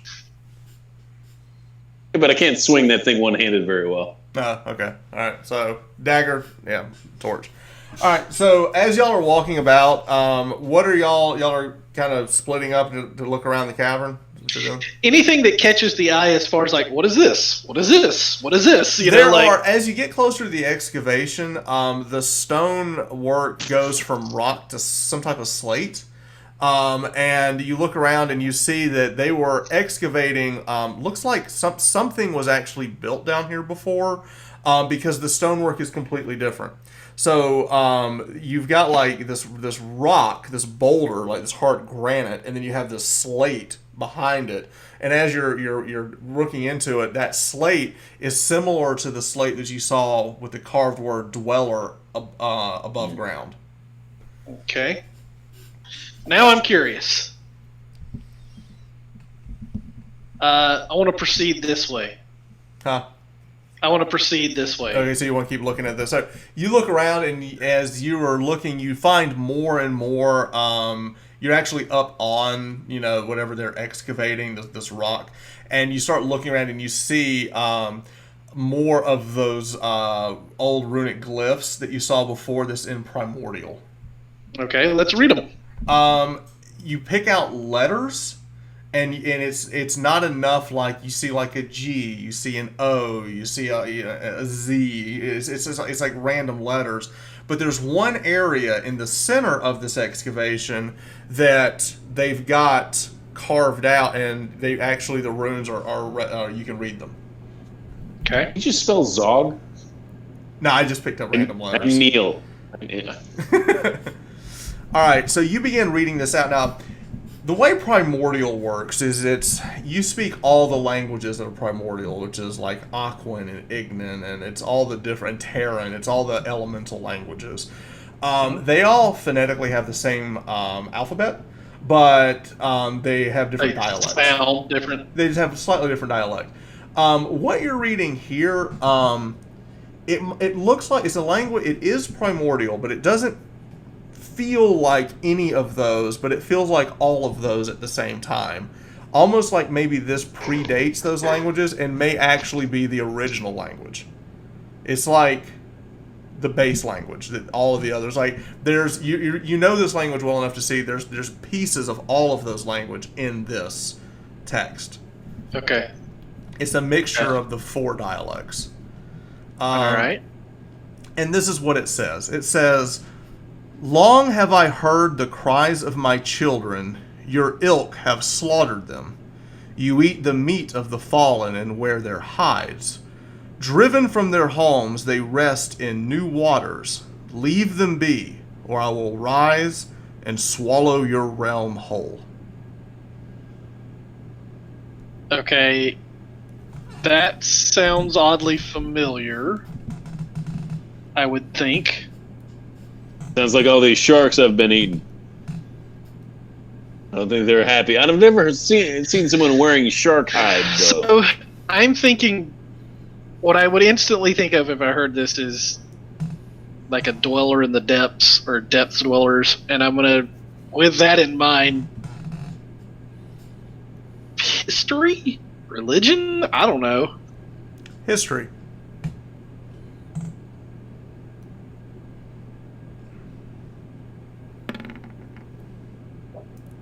As you sit there and ponder, this is beyond the history that you know. Even in your time, because you haven't always been in Faerun, even in your time in the other place, you know some history of both places, and this seems beyond that. It's just something you haven't heard before. And as you're pondering that, you're thinking back, like you're mentally thinking, okay, and you're thinking about your studies at the temple that you were at before you came to Faerun, and you're thinking about, and now your mind has kind of wandered to that place, and in that place you start remembering things that you're not 100% sure this is your memory. You're remembering things that aren't yours. You're remembering a time that your people fought the Leviathans, that they fought the Krakens, that they hunted down, that the eggs of the Leviathan and the Kraken were delicacies that were shared and eaten at banquets. The carapace, the hides of the Kraken, the hides of the Leviathan were things that were worn, and it's your armor, it's your ceremonial robes. Everything about your culture is pulled, like the Native American and the buffalo. For your people, it was hunting, killing these things, eating these things, and it was part of your tradition. And that pulls into what you're reading here, that this has to do with that. When it's like this stone is talking about your people, your ilk. Which aren't native to here either. No. Do I know how long we've been on this plane? Probably in the last century, but you're still coming and going. I'll tell McGrundon what I believe this to be about between the Tritons and the Krakens and Leviathans. Interesting. Does this play into forget the name of that ocean goddess? Umberly. How does this play into Umberly? Umberly was from this plane, and the Krakens and Leviathans were originally from the plane that I'm from, but I haven't been there in a while, the elemental plane of water. We hunted the Leviathans and the Krakens. They were evil creatures, and we almost hunted them to extinction, and in an effort to get away from this, they fled to this realm, and we believe that some may have struck a deal with Umberly to serve her in exchange for her protection, and that she would use them as her enforcers, basically. See. That's what I was posing as a priest of Umberly, so I could find out more about this. I understand. So the rock formation, you said it kind of changed from granite to slate at a point. Is there a clear kind of line where that happens, or there is a clear line? Yeah. Is it possible, Finn? Is this going deeper, or is this just like they dug down and found this? I'm not understanding the 3D. Like, is it their slate past a certain point and it just keeps going down, or is it's like they were chipping away the granite and finding this slate behind the granite, like they were excavating something that was buried here. So buried down, not buried in. Both, in and down. Okay. Is it possible that there's a gate somewhere here to the other plane? It is. I mean, there are gates between the two. Usually they're deeper, but it's possible. I guess there's only one way to find out, eh? I guess we just keep looking, keep investigating. McGrundon starts marching further in. Okay. And down. All right, so you start walking around. You actually leave this excavation area because the rocks kind of go off to the back. As you go around to the back, you find another holding pit that looks like more of these wooden structures you saw at the front. Also looks like they are more stables, so they had stables in the front and the back. And back here you see like the remains of like cattle. Like they actually had cattle down here. Which is amazing, considering how small the hole is and everything to get it in here. As he's doing that, what is Finn doing? So is this up on a raised area that I was looking at? Yes, you're on a raised area. You're still looking at the excavation on the raised area. I'm going to keep looking further to the left, to the right, see if there's more script that I didn't initially see. Or okay, investigation check. I'm also going to look down at the floor to see if there's anything I missed from. Okay. All right. So you see that. You look to the left to the right, which is what you just rolled. Nothing. You look down, and as you move back, your foot. You didn't realize it, but when you feel that there was a pressure plate as you step back, and the stone moves up, and as it moves up, it continues to move up. So as you step back, whatever you push down begins to like push up, and it opens up a compartment of whatever this is now pushed up.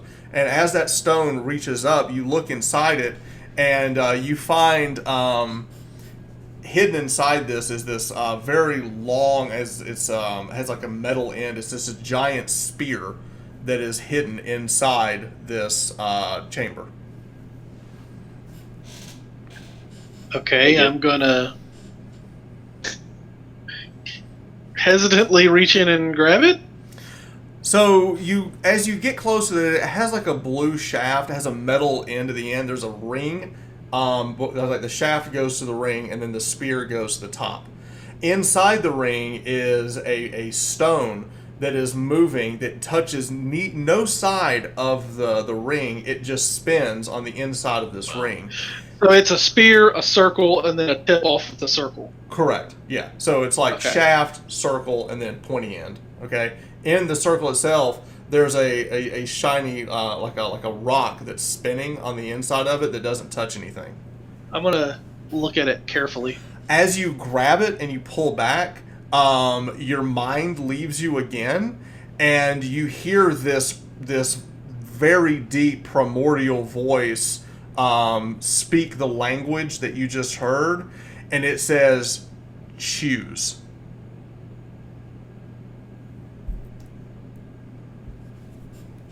Do I know what it wants me to choose? As you're sitting there, it's like you get this inclination. It's asking you, are you choosing the way of this spear? Or are you not?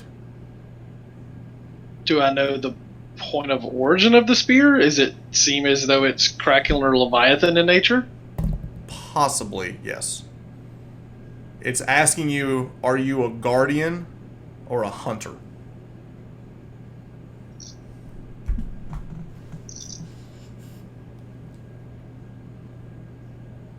Hunt it. Huh?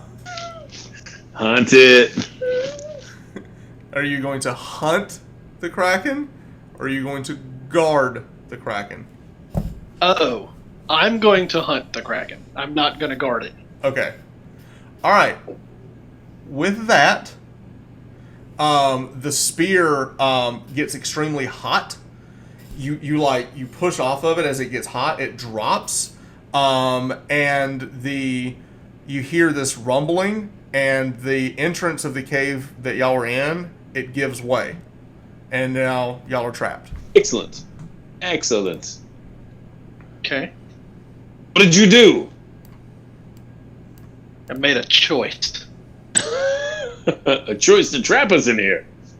Let's make a choice to find another way out. All right, you have made your choice. There's Finn. Here is McGrunden. All right, so here's the cavern that you've been in. If you'll see, these are the stables that McGrunden was looking at. This building here and this building here were the stables in the front. This is the camp here that we were talking about, and here is the excavation. As you drop the spear, you look at the ground and it just clangs on the ground as it lays there. At that point, you look around and you see all of the bones dragging across the floor, and it seems to all be gathering at this point. What do y'all want to do? All of the bones are coming together. I start charging towards it. Okay, you can move 30 feet.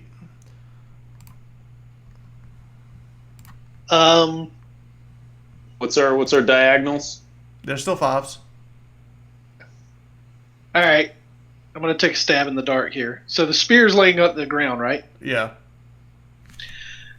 I'm going to take the spear I have Okay. and jam it onto the rock that's in the middle of the circle, like poking its eye out. Okay. All right. So you go and you jam the spear. When you do that, you dislodge the stone itself, and the spear. You see the spear begin to turn like this black color, and all of the it looked new, it looked vibrant, and now it's like it's turning into ash. Okay. And the stone's still there. Yes. The spear is turning to ash? Yeah, the spear is turning the ash, but the stone has been dislodged. I'm going to try to grab like a cloth or something out of my pocket and see if I can pick up the stone. You can. I'm going to wad it up, stick it in a pocket. Okay. As you're doing that, okay, so you've run. McGrunden, you're running in. Finn, you're dealing with that. The bones of the entire cavern come together and begin to take into this giant pile of bones, and begins to build this giant bone monstrosity. Okay. Can y'all see that? Bone golem. Bone golem! Alright, so this giant bone golem starts coming together. So all of those skulls and the femurs and everything broken kind of like comes together into this giant golem who begins to start marching and charging into the cavern. It immediately turns and starts looking at Finn. Everyone roll initiative. Initiative. Go ahead and bring up the thing that tracks initiative. Yeah, I got it. Let me find it. Excellent.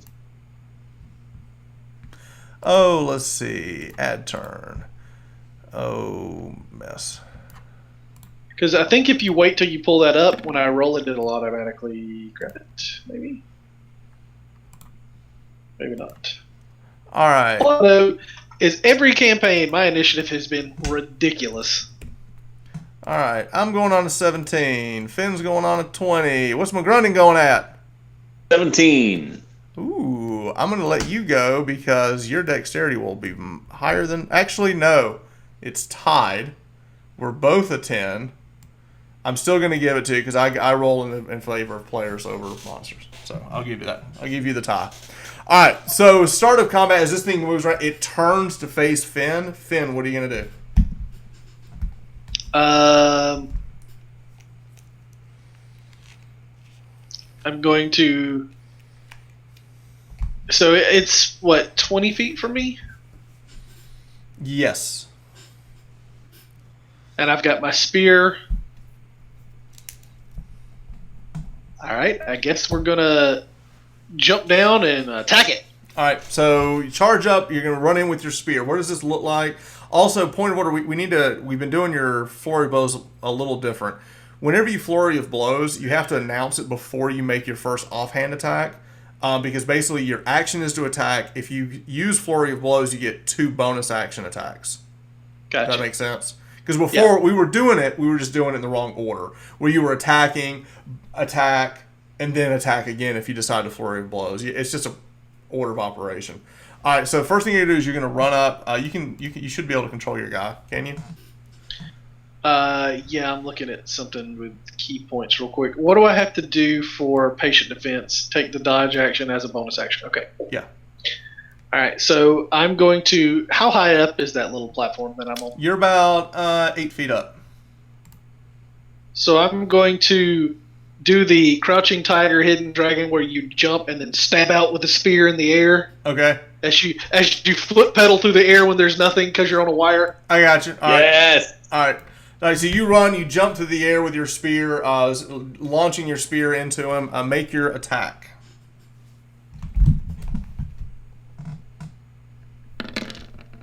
Poof. Nope. All right, that is a 9. All right, you run your spear. You jam right into its rib cage, but it basically goes in between bones, and you pull it back out. Like you hit him. You missed everything. Yeah, there's nothing fleshy between. There's nothing fleshy between, right? All right, I'm going to spend a key point and take the dodge action. Okay. Nice. All right, so you pull Always it be back. dodging. You immediately spin the spear around and go low. Okay. I'm holding it to try to keep it at bay. Okay, McGrundon, it is your turn. I'm charging in with the torch in hand and my dagger. And as I get up to the bone golem, the echo of myself with like the harsher horns and the harsher, more draconic features will come jumping off of this little ledge with the maul overhead, and I'll use Unleash Incarnation. So I'll make an attack on the bone golem. Okay, Use Unleash Incarnation to make an attack from the. An echo. Good idea, actually. Yeah, I need to get an echo. An echo. Are we getting any bonuses for being all around this thing? You are now. Okay. Oh, let's see. I should have gotten you a token before. Oh, for the sake of argument, Can you just put a second version of him out? no. This is it. Do you see it? Okay. That little Yeah. guy? I do. That'll see be it. it for now. All right. All right. So is that where you want it to be? Here. All right, move it up. Whoop. All right. So Sir? even though you've got torch and dagger in hand, can he attack with your maul? I don't know. I think it's still your attack. That's something we didn't discuss because it's the other incarnation. I don't know. I would think you could always just toss the torch to the ground. You could just because, drop I mean, the torch. You could just drop the torch because it's not like we're just right here. So Yeah. Sure. I don't see this thing running around the room. I think the thing Trevor and I never discussed off game was like weapons. All right. So Like is it wielding exactly what I am? Yes. Okay. So I will let you. In that case, I'll toss the torch to the side and I'll pull out my maul as well. Okay. And we'll you pull out flurry your of maul, but mauls. the attack is actually going to come from the. Okay, from the echo itself. All right. So make your attack. Unleash our incarnation. So a lot of that was theatric. Gotcha. Mechanically speaking, I approach, the echo approaches, and then when I use the attack action, I can also use Unleash Incarnation to have it also make an attack. So you get I two make an attacks, attack but from you can its do that space. a number of times. You get a Constitution modifier. Correct. 3 times. So All 3 right. times. So it gives you like a bonus attack. Okay. It's kind of like a Essentially, War yeah. Domain Cleric in a way. Gotcha. All right. So you come in. So we're going to do 2 attacks. First attack will be your attack for the maul for you. All right. And that's what. Do I have advantage with Finn on the other side? Yes. Okay. So that's my roll there. Okay. It'll be 15 plus. I'll look for my maul. I always roll there we the go. advantage dice just in case you get the crit. I did. I assumed. Oh, you that rolled I a had 15 and a 3. Yes, it is. So Okay. plus 3 is 18. All right. So the 15 will hit. Okay, excellent. 2d6 plus 1. Re-rolling the 2. So 3 and 3, 7 damage. Okay. Do I also have advantage from the Echo's position? Yes. Okay. Same deal. Yes. Plus 3, 17. Re-rolling the 2. 8 damage. Okay. Each time you're making this attack with this giant maul, pieces of bone are just flying out of this thing as you're chipping away. How much did you do? You did 15? Okay. So that first attack, you see pieces of bone fly out. The other one, as the Echo attacks, you see pieces of bone fly out. The bone golem kind of starts like reeling back as it takes that. And you see this like other skull. It has like one skull. They see this other skull lift up, turn over, and all of those bones begin to coalesce. And you see him like another skeleton pop up. Nice. So a bigger one becomes smaller ones? Yeah. Okay. You see, I'll show the players. So you now have this other skeleton. And it's one of those skeletons that pops up. It has the giant eye sockets that have been kicked out. And that's here. And he will go at the bottom of the round. Okay. Now it's the golem's turn itself. He's going to turn. He's going to try to bring one of his giant hands down and slam on top of Finn. He will roll with disadvantage because Finn is dodging.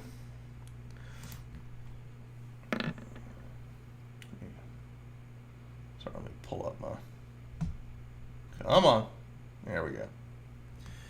Alright, so I have to take the 8, and with my bonus to hit... 15. That's tied. Oh, so he does hit you. A tie does hit. Okay.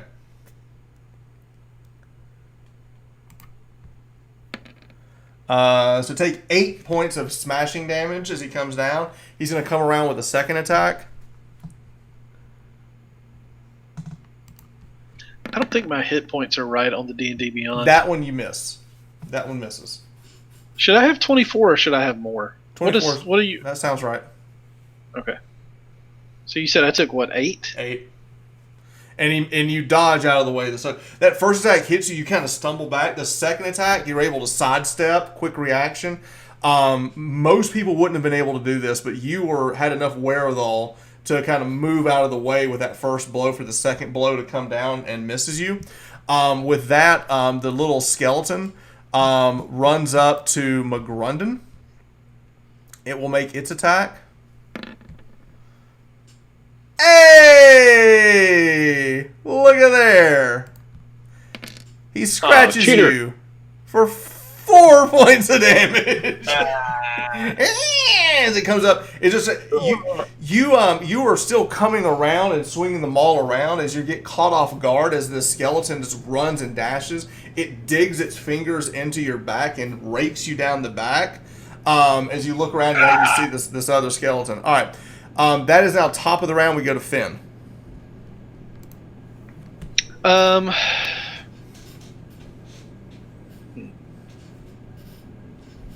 am going to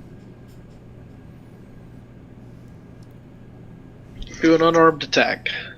So I'm going to take the spear and try to run it between the femur, the leg bones, and kind of... Okay.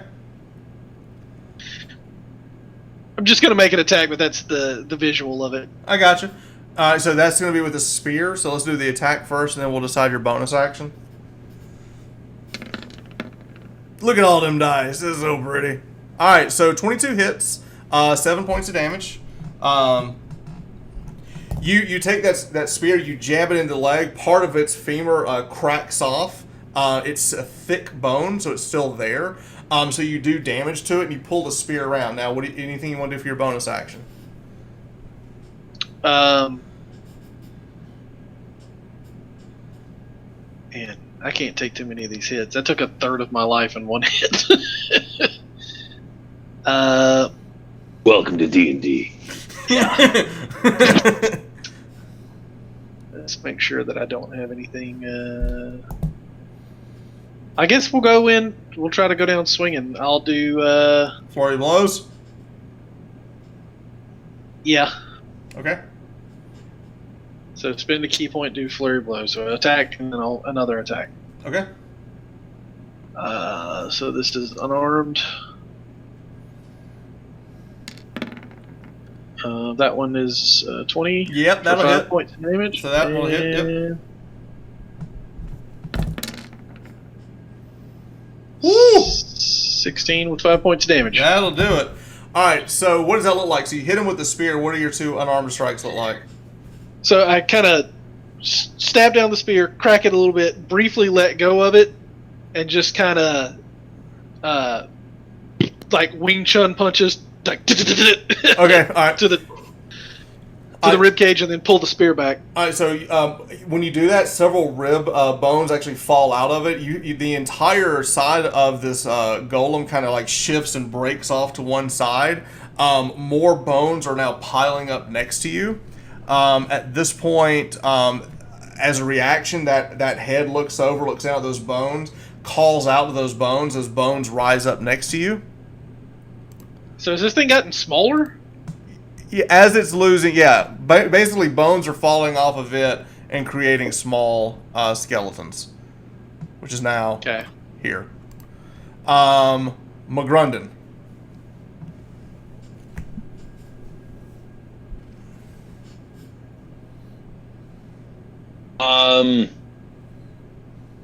The echo is gonna move.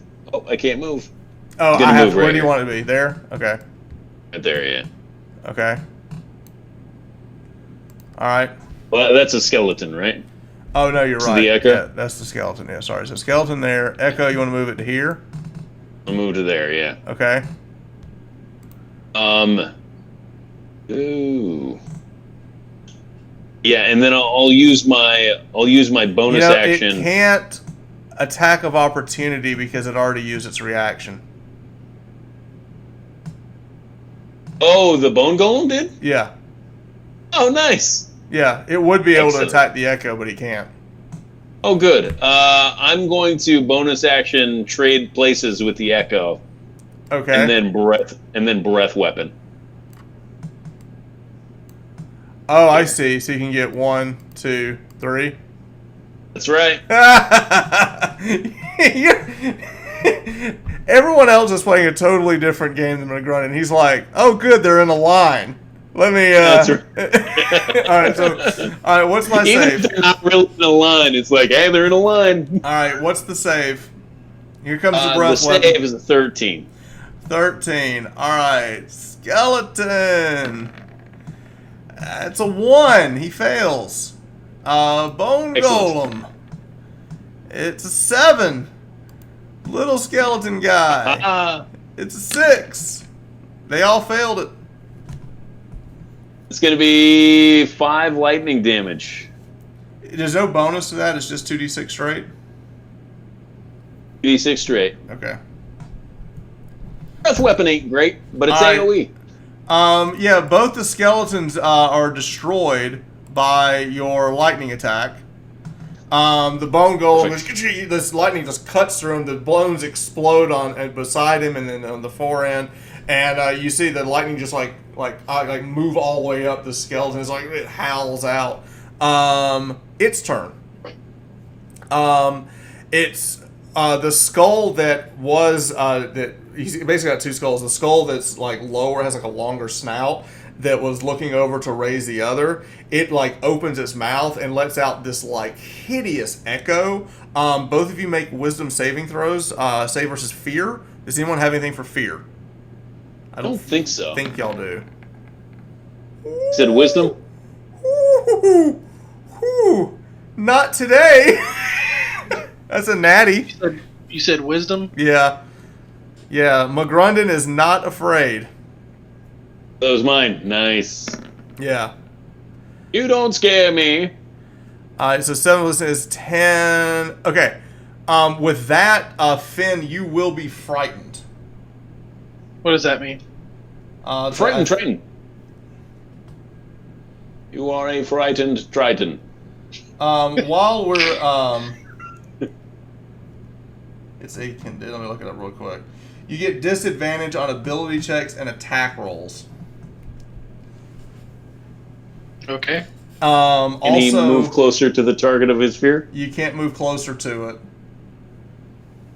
You can't willingly move closer to the source of its fear. At the end of your turn, you can make the save again to try to to shake yourself out of it. So it makes that call. As it makes that call, it brings that fist up again to come down on top of Finn. Okay.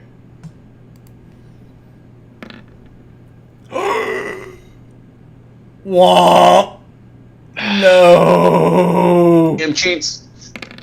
Pretty sure you're trying to kill me. I'm Like, trying really always. hard.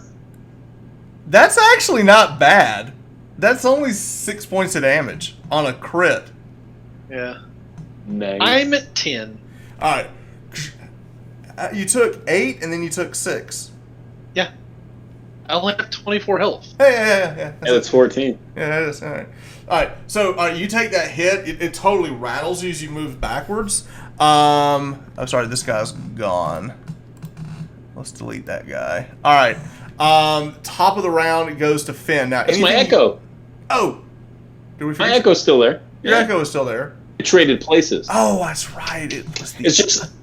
It's just that the last time that I traded places with it, it got hit by a boat. Right. All right. That's your Echo. It got hit by a Yes. boat. All right.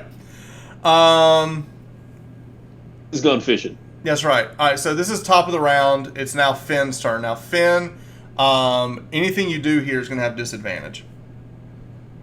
All right. So I'm going to make one stab with the spear, Okay. and then I'm going to do patient defense. There Use you my last go.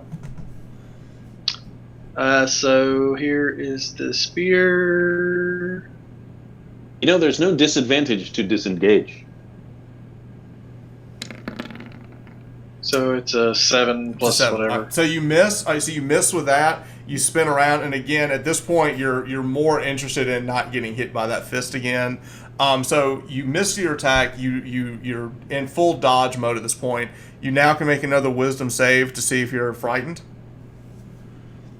Okay.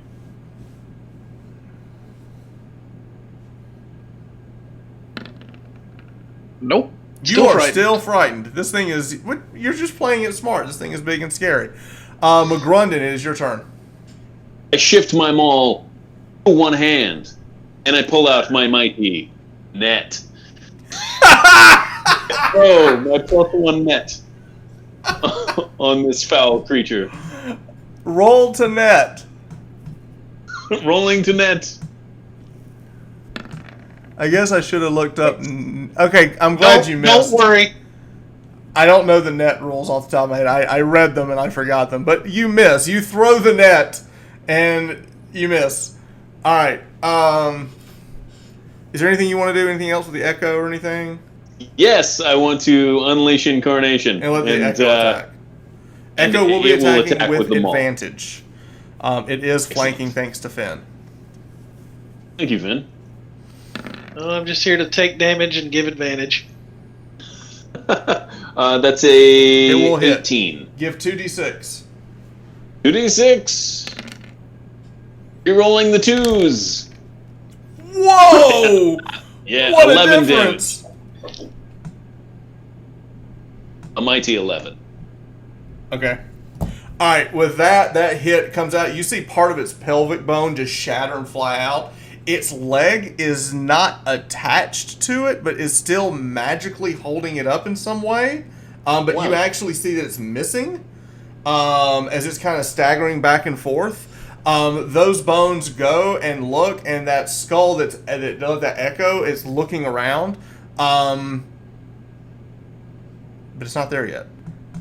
It's its turn. Again, it calls out for that Echo. McGrundon, Finn is already frightened. McGrundon, make another Wisdom saving throw. This one is much lower. Now you're feared. Okay. So y'all are both afraid. I'm afraid now. It now is going to reach down and try to slam Mr. Finn with disadvantage because he is dodging. I'll take the 6 and miss. So you dodge out of the way as his giant hand comes down. So what's interesting is that he's totally tanking it by doing the dodge action. It's very interesting. This is interesting. I'm out of key points. Oh no! He's tapped out. It's engaged. Have any ranged weapons? A spear. I have to go get it There back. you go. All right. The Top of the round, we go to Finn, who is. You will get disadvantage on these attacks. Interestingly enough, your Echo is not afraid.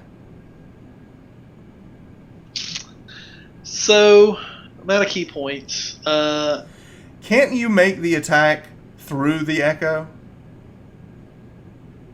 I mean, that's Unleash Incarnation. I thought you could. Wait. No. Actually, I think you're right. Hold on. Let me Because look. the Echo is not afraid. It's immune to fear. It is immune to all status effects, yeah. Right. So even though Oh, you're can afraid, you could just attack through the Echo, and the Echo That's is true. not afraid. I could also move towards it, because I can move the Echo towards it and then switch places. Right. That's ridiculous. Can I It's very disengage? Do I have to use a key point to disengage? Actually, it's Finn's turn, not McGrundon's turn, right? Yeah. Yeah, it's Finn's turn. Yeah, it's Finn's turn. No, you can just take an action to disengage. But it gets an attack of opportunity, right? Not if you disengage. The point Well, then of what is? the point of the point disengage is that you're basically withdrawing defensively. Oh, You but use if you an just, action. you use an Disengage. action. Okay, so I'm not going to get to attack. I'm going to use an action to disengage, and I'm going to try to flip myself up backwards at a higher level on that pyramid behind me. You absolutely can. So you can absolutely do that. So So I'm gonna backflip, shove the spear into the ground, and push myself up that way. okay, not a problem. Reverse pole vault. Okay, that you do. All right, now so you get up to a point. So that's your turn. Is basically moving up there. McGrundon, what are you gonna do? Now you cannot move closer to it because It's fine. okay. Well, and you are right. When you take the attack action on your turn, any attack you make can originate from your space or the Echo's space. Right, and the Echo is not So afraid. that attack will originate from the Echo's space. and will not have disadvantage. No, And it is behind it, so it actually would have advantage. I'll roll the advantage, even though that hit, just in Yeah. case the crit. Yep. Oh, so close. All right, roll your 2d6. Yet so far.